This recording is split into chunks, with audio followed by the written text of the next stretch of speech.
Bem-vindos a mais um vídeo do canal Conhecimentos da Humanidade. Olha quem tá aqui! Sou eu, e a câmera do tripé. Eu já entendi a mensagem, gente. Eu nunca mais gravo 20 minutos assim. Isso eu tô falando de outro vídeo, tá? Eu Hoje. quase vomitei, não sei vocês, fiquei meio enjoado assistindo. Tá vendo? Quando ele não tá, eu invento.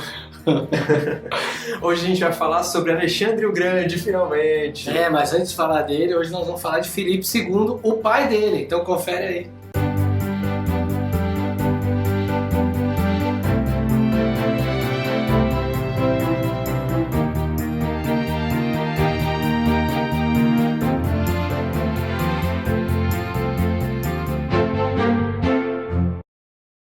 As cidades da Grécia, elas funcionavam como uma espécie de países ou estados independentes. Cada uma tinha o seu próprio governo e as suas próprias leis. Um grego nascido em uma cidade seria considerado um estrangeiro na outra. Por isso, as cidades da Grécia antiga eram chamadas de cidades-estados. Embora compartilhassem a mesma língua, cultura e religião, os gregos estavam divididos politicamente. Não era raro que uma cidade grega estava em guerra contra outra. Uma dessas guerras foi a Guerra do Peloponeso, que durou quase 30 anos e foi travada entre as duas mais poderosas cidades-estados da Grécia, que eram Atenas e Esparta. Elas disputavam a hegemonia na região. Quase todas as cidades-estados gregas se envolveram ou foram envolvidas nesse conflito. Algumas se aliaram a Atenas, enquanto outras se aliaram a Esparta. Essa guerra teve início no ano de 431 a.C. e terminou somente em 404 a.C., quando Atenas se rendeu a Esparta. Uma das consequências dessa guerra foi o extremo empobrecimento da região grega, da população grega. Os pobres ficaram ainda mais pobres e foram os que mais sofreram. Contudo, enquanto as cidades-estados gregas lutavam entre si, um reino vizinho, a Macedônia, ganhava força. Atenas, o centro glorioso do século de ouro da Grécia, chegava ao fim. Esparta também não teve destino diferente. Enfim, todas as cidades-estados ficaram enfraquecidas com a Guerra do Peloponeso e tornaram-se alvos fáceis para a dominação de outros povos. Os macedônios, o povo que habitava o norte da Grécia, conseguiram progredir e fortalecer-se econômica e militarmente. A Macedônia localizava-se na Península dos Balcãs, também chamada de Península Balcânica, a nordeste da Grécia. Apesar das semelhanças culturais que os macedônios tinham com os gregos, os antigos gregos eles viam com desprezo o povo da Macedônia. Na visão preconceituosa dos antigos gregos, os macedônios não passavam de montanheses ignorantes que pouco diferenciavam dos povos que eles chamavam de bárbaros. Aproveitando-se da fraqueza e da desunião dos gregos, Filipe II, o rei da Macedônia, preparou um poderoso exército e conquistou o território grego. O Filipe II, que nasceu em 382 e morreu em 336 a.C., nasceu em Pela, capital da Macedônia, localizada no norte da Grécia, até a região que hoje forma o sul da Albânia. Em 367 a.C., Tebas impusera a paz na região da Tessália, e o general tebano Pelópidas tomou como refém o príncipe Filipe. Filipe estudou as táticas, assim como as inovações e as estratégias militares daquele povo. Ele testemunhou violentas batalhas entre as cidades gregas e, quando regressou à Macedônia, aplicou tudo o que aprendeu em Tebas para organizar um exército poderoso e bem treinado. Em 359 a.C., aos 23 anos, Filipe tornou-se rei da Macedônia com o nome de Filipe II. Em algumas fontes, é dito que ele assumiu o controle não como rei, mas como um guardião de seu sobrinho, Amintas IV, que ainda era um bebezinho. Ele fez diversas alianças através de casamentos e fundou novas cidades para proporcionar educação e treinamento militar. Como resultado, o número de seus cavalarianos acompanhantes passou de 600 em 358 a.C. para 2.800 em 336 a.C. E o número de acompanhantes de infantaria passou de 10.000 em 358 para 27.000 em 336 a.C. Futuramente, Alexandre herdaria o mais formidável exército da Europa. Filipe II organizou um exército nacional com uma grande habilidade de guerra. Sua cavalaria se tornara a mais poderosa da Grécia. Ele criou a Falange Macedônica, infantaria que tornou-se fundamental para as conquistas de seu filho Alexandre o Grande. Era baseada nos princípios espartanos, com uma série de inovações. Armada com as sariças, lanças mais compridas do que as comuns, as falanges davam apoio à cavalaria. As falanges elas formavam 6 divisões, cada uma tinha 5.000 homens e Filipe cercou-as com 2 alas de cavalarias de choque. Para os movimentos rápidos, haviam mais 2 alas de cavalaria ligeira e entre a cavalaria e o bloco de falanges avançava uma infantaria totalmente couraçada. Ele ainda tinha um corpo de infantaria leve, formado por arqueiros e arremessadores de dardos. Ao transformar então dessa forma a Macedônia numa potência militar, Filipe II deu início à conquista da Grécia. Ele tomou o controle dos principados semi-independentes, estimulou o conflito entre diversas cidades que na Grécia Antiga formavam estados, dominou toda a costa norte do Mar Egeu, assumiu o controle das minas de ouro e prata e com elas ele conseguia o financiamento da política que ele usava para subornar os políticos das outras cidades. Em 357 a.C., em função de seus casamentos políticos e gênio militar, foi eleito rei no lugar de Amyntas IV. Filipe lutou diversas batalhas contra as cidades gregas, tomando para si o título de campeão do deus Apolo. Isso é importante, hein? Esse negócio de campeão do deus Apolo, isso depois o Alexandre, quando virar o grande conquistador que ele vai ser, ele vai meio que usar esse tema também, assumir esse título, para inclusive para os macedônios seguirem ele. E aí vai ter, quando a gente for falar do Alexandre no próximo vídeo, a gente vai falar quando ele chegou no Egito, e é bem legal, porque aí no Egito também ele é nomeado faraó, mas a gente vai contar isso mais para frente. A batalha decisiva foi travada em Queroneia, na Beócia, em agosto de 338 a.C.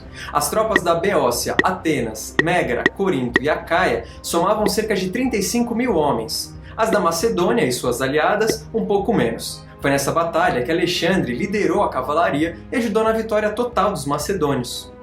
Filipe II então ele unificou a Grécia, pois ele queria que os gregos fossem aliados. E ele criou a Liga Nacional das Cidades Aliadas à Macedônia, ou como depois ficou conhecida, a Liga de Corinto.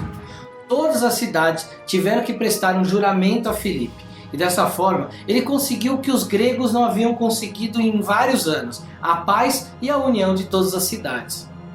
Ele decidiu criar a comunidade grega, na qual os estados jurariam manter a paz entre si, manter as constituições existentes, permitir mudanças apenas por métodos constitucionais e unir-se na ação contra qualquer violador da paz comum, fosse interno ou externo.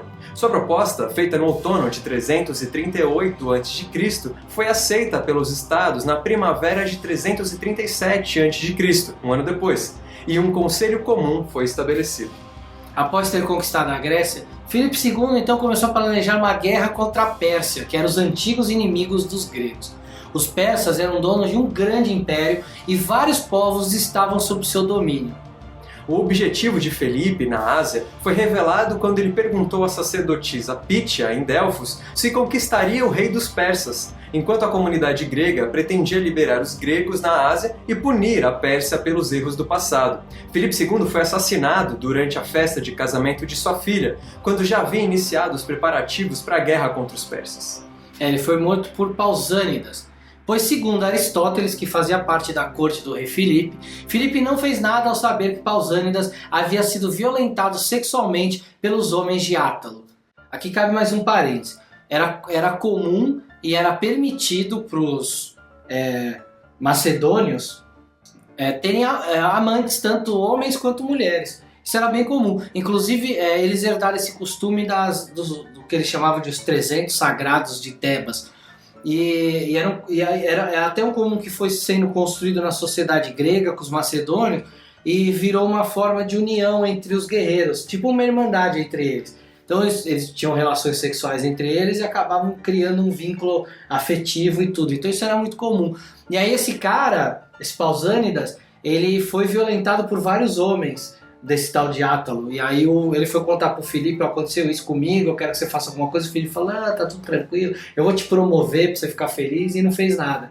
E aí é dito que poderia existir uma espécie de uma traição ali de um monte de caras que queriam matar o Filipe pro Alexandre subir ao trono, mas o Aristóteles diz que ele morreu por causa de ciúmes e por causa desse fato de ter sido aí violentado por vários homens. Será que aquela lenda de que os cavaleiros templários também tinham relações homossexuais Vem disso aí? Pode ser, né? Pode ser, de repente pode ser uma lenda, né? Mas Que foi sendo carregado através dos Exatamente. cavaleiros. a gente não sabe. Mas fica aí pro vídeo dos Templários a gente conta. A política expansionista iniciada por Felipe II teve continuidade com seu filho e sucessor, o Alexandre Magno, o Alexandre o Grande, que consolidou a dominação da Grécia e iniciou a conquista do Império Persa. Com a morte do pai, Alexandre, que tinha então 20 anos de idade, se tornou o novo rei da Macedônia. Antes de se tornar rei, o jovem Alexandre já tinha uma boa experiência política e militar.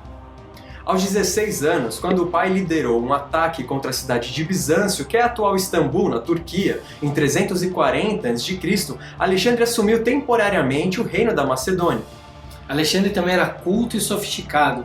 Ele adquiriu uma sólida formação cultural graças às aulas que ele recebia de Aristóteles. Isso aí. Em 334 a.C., Alexandre liderou um exército de milhares de homens e atravessou a Ásia Menor. Esse exército era formado por macedônios e também gregos.